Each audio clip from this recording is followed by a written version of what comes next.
So what we're going to start off with is clouds outside at the moment. But I wanted to have a look at how we really define clouds. And how we define them is that we have 10 basic types of cloud.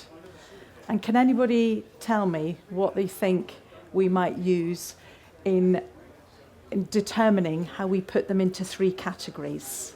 The answer is up there. And I just wonder if anybody can see what it is. Yes, how high they are. Absolutely. So we like to try and keep things simple when it comes to weather. So what we have is that we have high clouds, medium level clouds, and low level clouds.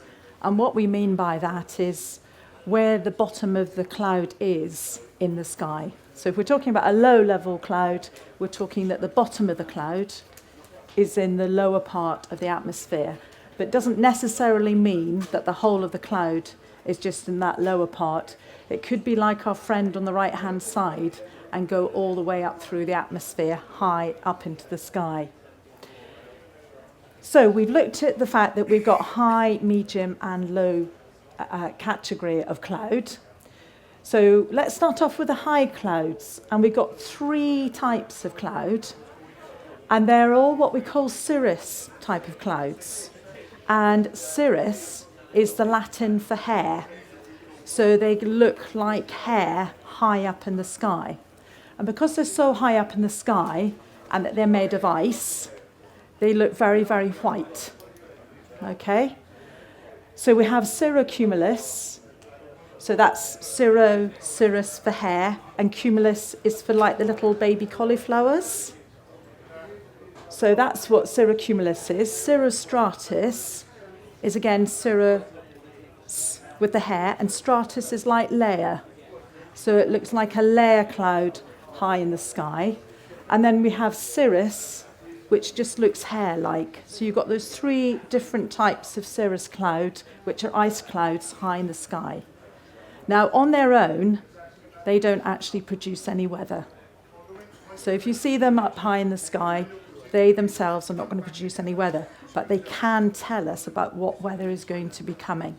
So that's where their importance lies in. Then we move down to the medium level cloud, and we've got 2 types of medium level cloud. We've got alto, which alto meaning medium. Anybody that sings will know that alto is a sort of medium voice. And we've got alto cumulus, so medium level cumulus, bubbly cauliflower cloud. And then alto stratus, medium level layer cloud. And then we move down into the lower clouds, and this is where the majority of our clouds are that we see in the atmosphere. So our first one we got here is Nimbostratus, and nimbo is from the word nimbus, meaning rain-bearing. So you've got rain-bearing layered cloud lower down. And that is very much associated with weather fronts when it comes to producing a lot of rain or sleet or snow.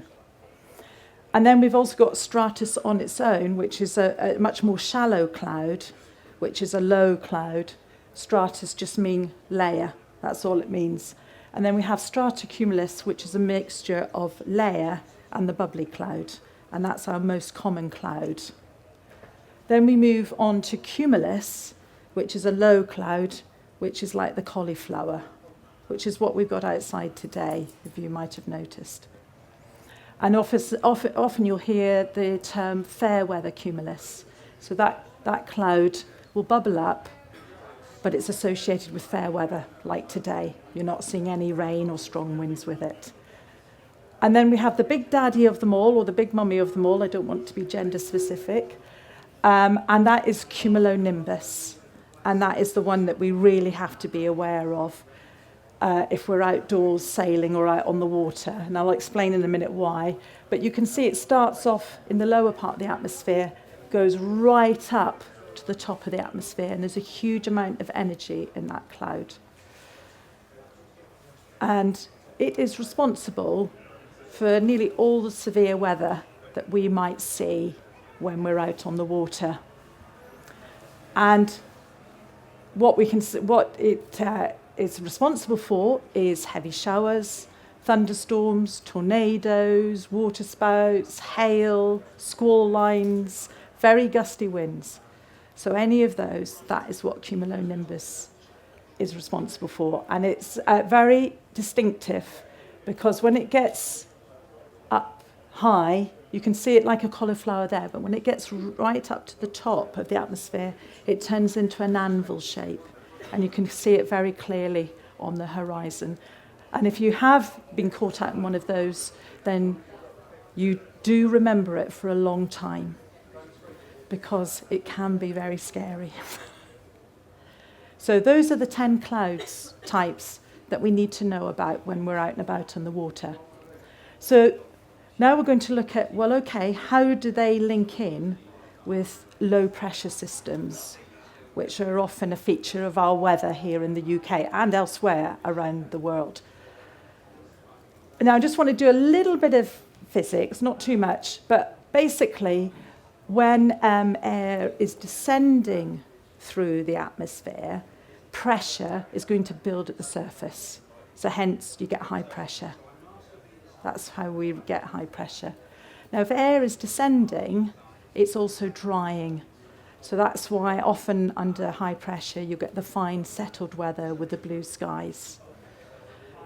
Conversely, when pressure is low at the surface, air is rising up from the surface, and that's why pressure is falling at the surface, and that's why you're getting lower pressure.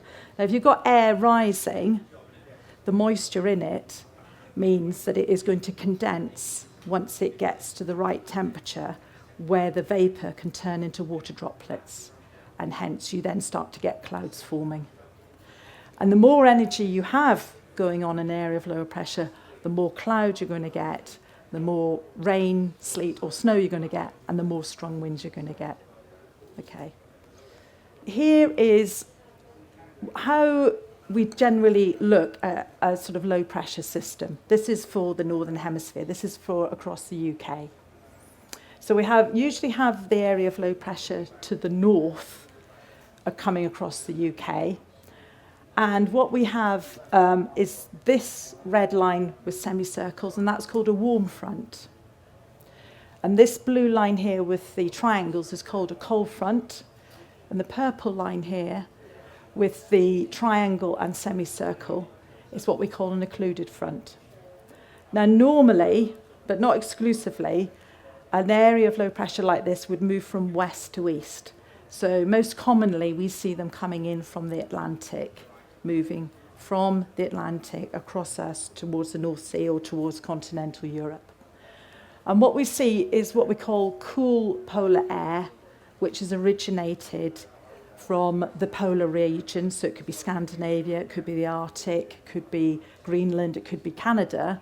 If any of you have looked at the weather forecast for later tomorrow into Tuesday, you know that we're going to see quite a lot of cool polar air because a cold front is going to be coming down across the country. So before we get to the warm air, we have cool polar air across us. The warm front distinguishes us between the cool polar air, which has come from the polar regions, from the warm tropical air, which has come from the tropical regions. And for us, that mostly comes in the form of a southwesterly direction. And then behind that warm tropical air, or the warm sector as we call it, you get the cold front with the return to the cold polar air coming in from the north. Is there any questions on that? And the way that an area of low pressure moves is usually the wind direction that you see in the warm sector. So if the winds in the warm sector are southwesterly, they're blowing in from the southwest, that means that the low is moving from the southwest towards the northeast, which is often what you'll see on weather charts. So what the occluded front means is where the cold front, because it often moves faster than the warm front, catches it up and then lifts the warm front off the surface. And so it's then called what's called occluded. It's basically where the cold one catches up with the warm one and lifts it up. But I'll explain it in a little bit more detail in a second, if that's all right. Yeah. So I wanted to just sort of show you then, we talked about the clouds, we talked about the sort of generic concept of an area of low pressure. So ahead of the warm front in the sort of polar air, we'd start off with little cumulus clouds, and then those would disappear, and we start to see the first signs of the cirrus clouds. So that would be the first signs that our warm front was approaching. And as it got nearer and nearer to us on the surface, then we would see the alto stratus and alto cumulus clouds. And then when the warm front was overhead, we would see the Nimbostratus clouds. So it's basically the clouds are lowering, and then we start to see the rain, sleet or snow actually on the warm front. Once the warm front has gone through, we see the clouds change. They could be stratus or they could be stratocumulus, or we could get, quite blue sky, depending if it's in the summer or the winter. Mainly in the summer would we get the blue skies, particularly if it's close to an area of high pressure. And then as the cold front starts to approach us, we start to see the Nimbostratus and other stratus clouds, and sometimes on the cold front, Cumulonimbus clouds can be going up through the atmosphere, but we can't actually see them. And that's why on cold fronts you sometimes get those very gusty winds or squall lines, because you've got the cumulonimbus on the cold front, but you can't actually see it, if that makes sense, because it's surrounded by all the other cloud. So it's in effect, it's hidden. And then once the cold front has gone through, you get the blue skies, and then you get the cumulus clouds again. Very typical what you'd call sunshine and showers picture. So if we take a cross-section from Y to X, you can then see that as the warm front approaches, we get the cirrus, we get the alto clouds, and then we get the Nimbostratus. Then we're in the warm sector, and we have the stratus or stratocumulus. Then we have the cold front coming through, and as I say, you might see cumulonimbus sort of hidden in there. And then behind, we go to the brighter or clearer weather with the cumulus clouds, and eventually, possibly cumulonimbus clouds. But there's other things as well that change, as well as the clouds. So on the fronts, we'll have rain, sleet or snow. In the warm sector, you might see drizzle, particularly around the southwestern coast of England. That's a prime place for that. On the cold front, you might see bursts of heavy rain or even thunderstorms. Once we get past the cold front, it's much clearer, and we see showers falling out of cumulus clouds. Now, for those of you that are interested in pressure or using a barometer, as the warm front approaches you, the pressure will decrease. Once we come into the warm sector, it kind of steadies, levels off, and then dips down again as the cold front approaches. Once the cold front has gone through, it will increase. And then the other thing that's very much of note that we need to understand is how the wind direction and strength changes as we see the fronts coming towards us. So with the warm front coming towards us, we'll see the wind gradually increase, but also back. Does everybody understand what I mean by the word back? It goes anti-clockwise. Okay. And then when the front goes through, it veers or goes clockwise and steadies in the warm front. Then as the cold front approaches again, it will back slightly and increase. Could get quite squally winds, as we've said that there might be some thunderstorms there. And then once the cold front goes through, it veers again, goes clockwise, and sort of levels off. So you can see that you have all these different elements happening as weather fronts come through over where you are. Is there yes? Where will you see the mackerel skies? So the mackerel skies you would normally see around about here. So if you're stood here under cool and the warm front is up there in the atmosphere, you'll normally see it about there. So it's around about 6 to 8 hours before a warm front will actually be overhead. That's a rough rule of thumb, but that's altocumulus clouds that normally give you that. Any other questions? Yes? You see the cumulonimbus approaching. How can you change course to? You can do, if you can see it. I mean, sometimes, you know, if you've got excellent visibility, you can see it for tens of miles. But unfortunately, they tend to be steered by their own winds. So they're not necessarily, so you might have, say you've got a westerly wind with you, but it might be moving from the northwest towards the southeast.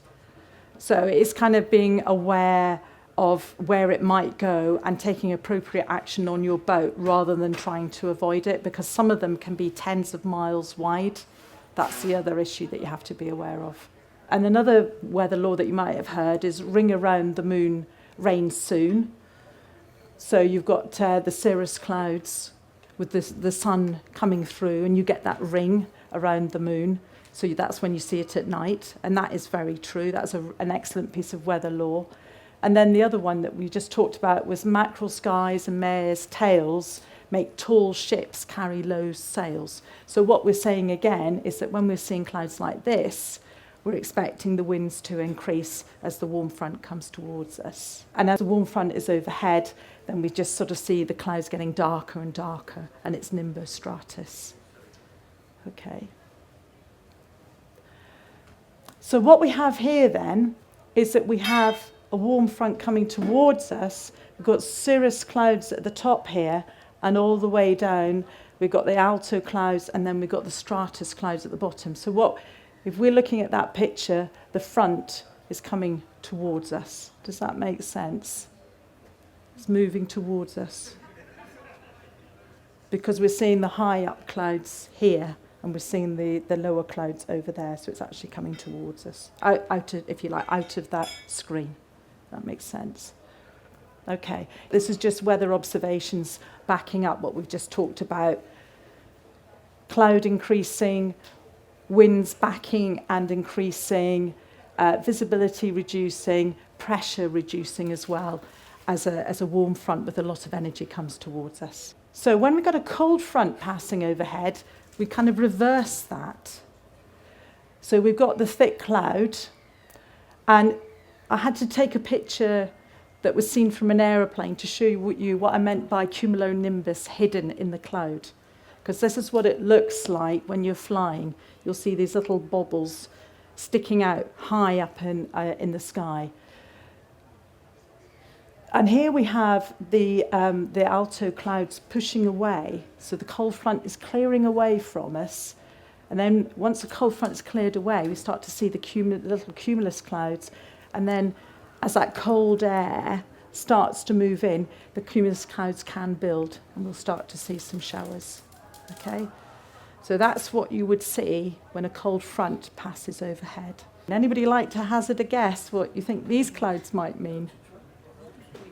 A lot of wind, yes, absolutely. What we've got here is we've got a cold front moving towards the right. So we've got the clouds here moving that way, and we've got the clearer skies coming in behind. Okay, so that's another indication of a cold front coming through. And again, I've shown it here. Now, we talked about an occluded front, and I mentioned that cold fronts move faster than warm fronts. So what you find is once an area of low pressure has sort of developed and its fronts are developing as well, the cold front usually will move quicker, and what it does is lift that warm front off the surface, and you get what's called an occluded front at the surface. It acts almost the same as a cold front in terms of what happens with the pressure, what happens with the wind direction, and the strength.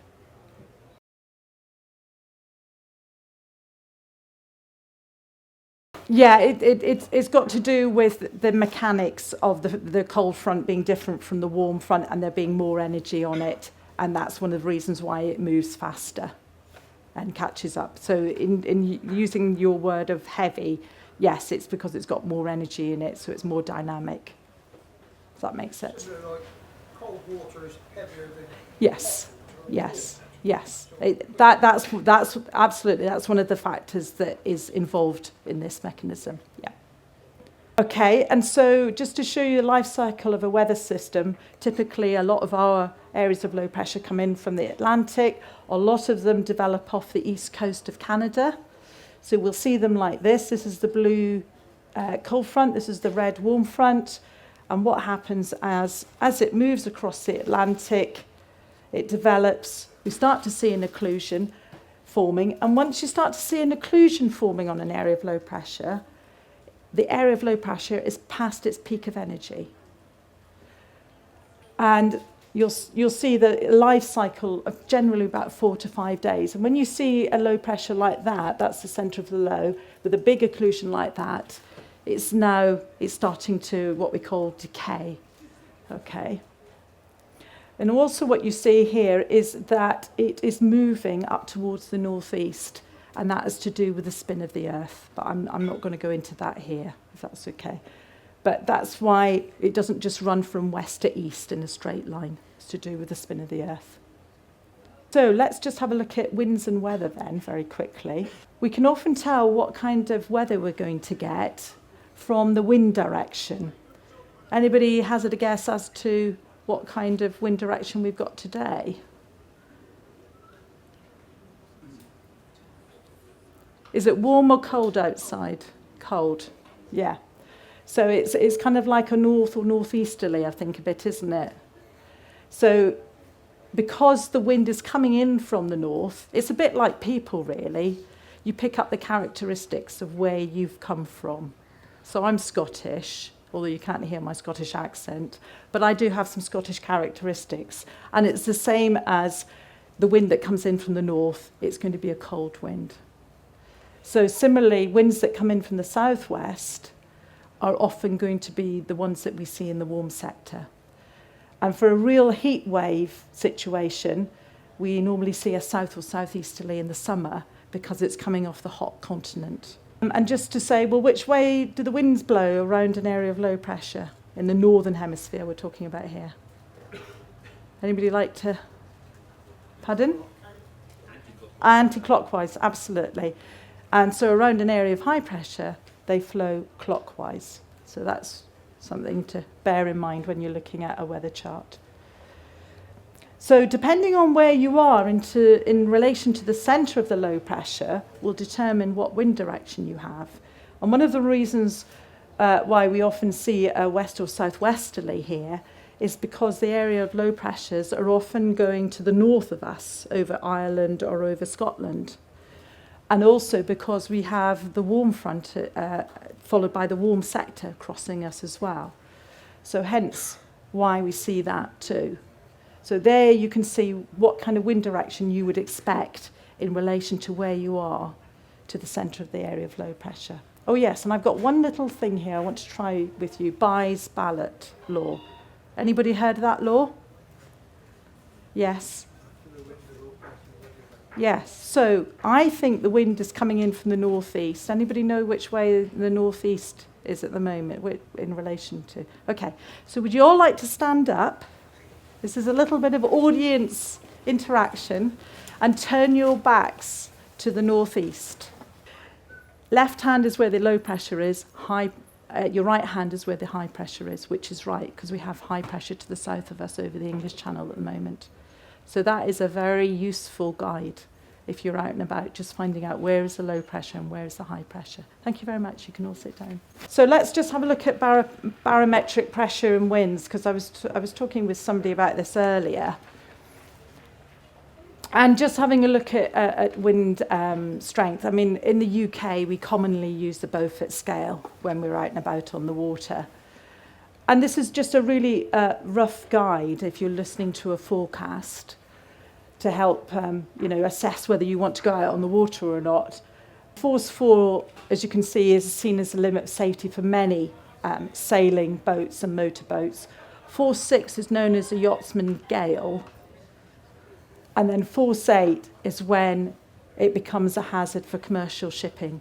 Hence, when we have the shipping forecast, we have the gale warnings for Force 8 or more. That is the reason why we have that. So does anybody use the barometer when they're out and about on the water? Yes. It is such a good indicator, again, of what's happening with the weather, along with the clouds as well. So if you see a fall or a rise in barometric pressure of 8 millibars in 3 hours, then almost certainly a force 8 will follow. So that is a really sound rule of thumb. If you see a 5 millibar rise or fall in 3 hours, then almost certainly a force 6 will follow. If force 3 or less, when you see this, you have about 4 to 8 hours notice. Now, sometimes you might see the barometer behaving erratically, and it might go up or down by 1 or 2 millibars, say, and that might be showing you that there's a squall line on the way, like from a cold front, from a thunderstorm or a large cumulus cloud, which will give you strong gusts. So again, the barometer is a very good indicator of what you can expect with the wind wind strength. Moving on. So I think we just got a few minutes, and I'll just cover this as well. So let's have a look at weather charts. Now, I did prepare this presentation a while ago. So this chart goes back to Wednesday, the 12th of April, and it's not too dissimilar from what we're going to see tomorrow, which is very handy. So can you see that we've got a cold front coming down from the north? That's shown up here by this blue line with the triangles, and there's the UK. So ahead of it, we're in the warm sector. So we've got warm air there, down over continental Europe. And then to the north of it, behind it, we've got the cold polar air coming in. So that helps us to do a little bit of weather forecasting. So if we go on then so this was the forecast chart for last Sunday, the 16th of April. We had forecast high pressure over southwest England. I hope this is right, because I wasn't in the country at the time.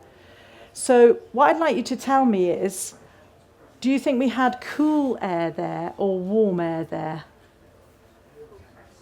Warm. Yes, absolutely right. Because we've got a little warm sector just there, and the cold front is to the north of us.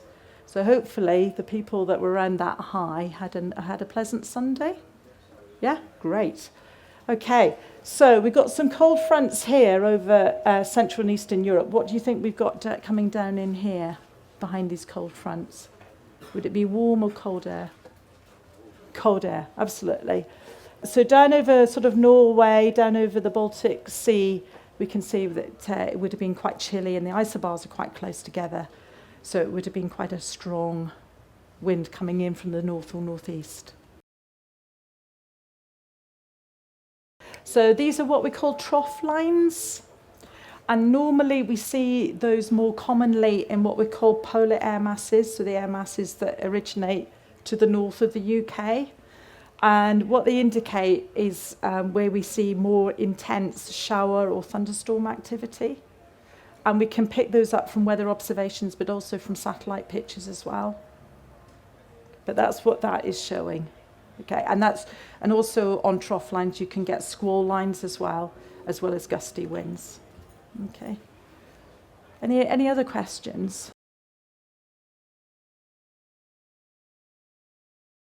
Right. Okay. So first of all, it depends on where it's originated from and how much energy it's got in it. I'm just trying to see if I can see one. But we've got an area of low pressure here, and its central pressure is 988 millibars. And it's got quite a lot of black lines around at the isobars. So its central pressure is below 1,000, and average pressure across the UK is about 1,012. So anything below 1,000, you're looking at a significant area of low pressure. Once you get down to 950, you really do need to start worrying, because that's big winter storm territory. But so the number that you've got in the centre of the low pressure there, 988, shows you it's got quite a lot of energy in it. So what that means is that the winds are going to be quite strong around it. There's going to be quite a lot of energy on the fronts, particularly close to the area of low pressure. As you go out from the area of low pressure along those fronts, they become what we call weaker and weaker. So they have less cloud, less wind, less rain, sleet or snow. And how much energy you've got in there will depend on how fast it moves as well. But it's also reliant on the jet stream, which is a stream of high winds at the top of the atmosphere, which help to develop areas of low pressure as well as areas of high pressure. But as those areas of low pressure develop, they also then interact back into the jet stream, which then modifies it again for the next area of low pressure, which is why we see such a changeable weather pattern across the UK, if that makes sense. So there's lots of reasons why the jet stream moves, but the jet stream primarily moves because you've got very cold air in the north and very warm air in the south. So you get what we call a thermal gradient across it. So that's one reason why we have jet stream, but also because the Earth spins. So that's another reason. And also because of the amount of energy that we get from the sun is much, much lower at the poles than it is at the tropics as well. So what it's trying to do is to move that heat northwards, but the Earth is spinning at the same time, so we get what we call these jet streams developing. There's more than one jet stream around the globe. But these jet streams help to develop these areas of low pressure and high pressure that we see on weather charts and the sea affecting the UK. What sort of height is the jet stream? So the polar jet stream, which is the one that we kind of see most of our weather brought by, in the winter it can be sort of 20, 25, 30,000 feet, because we tend to be on the cold side of it sometimes. But in the summer, it can go up to sort of 40, 45, 50,000 feet, depending on the temperature of the air. Okay. You know, we're talking about the Cumulonimbus, that's the big cauliflower cloud, which when it gets up to the top of the atmosphere and then goes flat like an anvil, that is sort of going into the jet stream. You know, because it can't kind of go above the jet stream for lots of different reasons. But yeah, so that kind of will give you an indication. Yes, because airplanes fly at different heights as well, because what they're trying to do is to take advantage of where the strongest winds are, to make your flight as short as possible, but as comfortable as possible and as cheap as possible. So yeah, thank you very much indeed.